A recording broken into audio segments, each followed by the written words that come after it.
വിഷ്ണുഭഗവാന്റെ ദൂതന്മാരും യമദൂതന്മാരും ഒരു പാപിയുടെ ആത്മാവിനു വേണ്ടി ഏറ്റുമുട്ടിയ കഥ. മരണത്തിന്റെ അന്ത്യത്തിൽ ഒരു ഭക്തൻ ഉച്ചരിച്ച നാമം അദ്ദേഹത്തിന്റെ വിധി മുഴുവൻ മാറ്റി. കന്യാകുബ്ജം എന്ന രാജ്യത്ത് ഒരു ബ്രാഹ്മണ കുടുംബത്തിലായിരുന്നു അജാമിളന്റെ ജനനം. വളരെ ധർമ്മിഷ്ഠനും വേദകാര്യങ്ങളിൽ തൽപരനും പൂജാതി കാര്യങ്ങൾ ശീലിച്ചവനുമായ ഒരു സാധു ബ്രാഹ്മണ കുമാരനായിരുന്നു അദ്ദേഹം. ഒരിക്കൽ ചമതയും മറ്റും പറിക്കാനായി വനത്തിൽ പോയപ്പോൾ അവിടെ ഒരു വേശ്യാസ്ത്രീ ഒരാളുമായി രമിക്കുന്നത് അജാമിളൻ കാണാനിടയായി. അത് കണ്ട് പെട്ടെന്ന് അജാമിളന് മനസ്സിൽ ചാഞ്ചാട്ടമുണ്ടായി. ആ വേശ്യാസ്ത്രീയിൽ അനുരക്തനായി.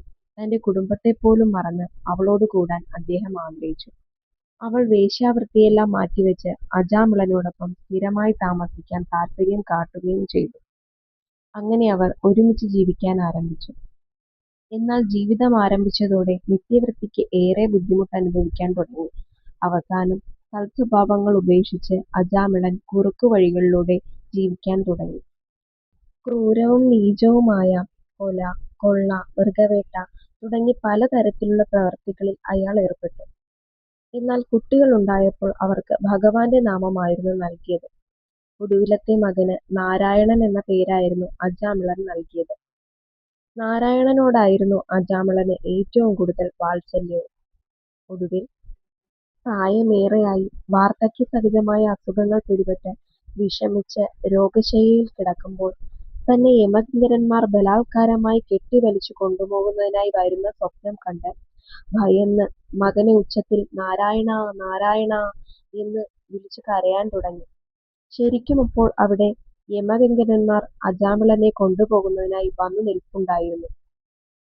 നാരായണ എന്ന് നിസ്സഹായനായി പ്രേമത്തോടെയുള്ള അജാമിളന്റെ വിളി സാക്ഷാൽ ഭഗവാൻ കേൾക്കുകയും അദ്ദേഹം തന്റെ ദൂതന്മാരെ അജാമിളന്റെ രക്ഷയ്ക്കായി അയക്കുകയും ചെയ്തു.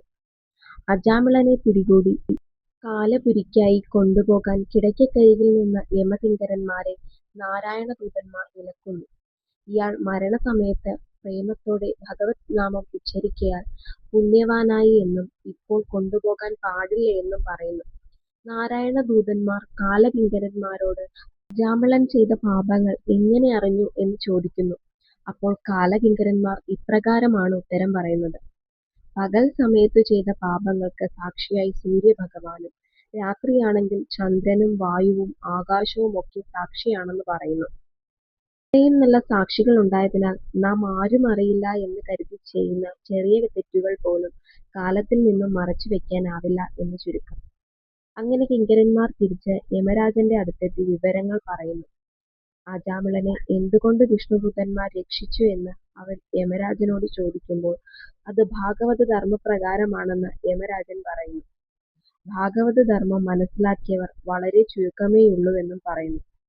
ബ്രഹ്മാവ്, നാരദൻ, സനൽകുമാരന്മാർ, കപിലൻ, സ്വയംഭൂമനു, പ്രഹ്ലാദൻ, ധ്രുവൻ, ജനകൻ, മഹാബലി, ഭീഷ്മർ പിന്നെ താനും മാത്രമാണ് ഭാഗവത ധർമ്മം മനസ്സിലാക്കിയിട്ടുള്ളതെന്ന് അദ്ദേഹം പറയുന്നു.